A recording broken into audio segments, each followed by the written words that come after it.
গতকালকে ছাত্র আন্দোলনে নিহত আবু সাঈদের মৃত্যু নিয়ে নতুন রহস্যের সৃষ্টি হয়েছে।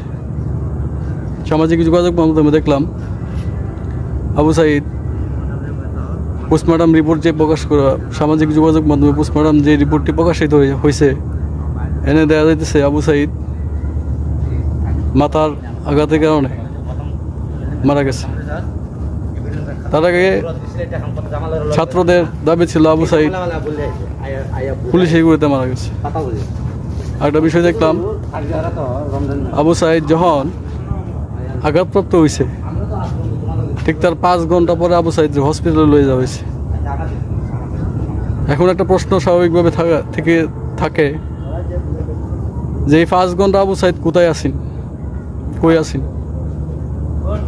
এই 5 ঘন্টা কার হেফাজতে আবু সাঈদ আছে? একটা মুমূর্ষ রোগী আঘাতপ্রাপ্ত হয়েছে, তার হসপিটালে না যায় না নিয়ে কই রাখছেন?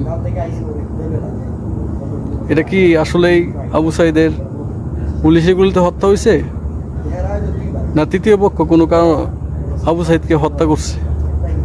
এই বিষয়টা এখন রাষ্ট্রের দেখা প্রয়োজন।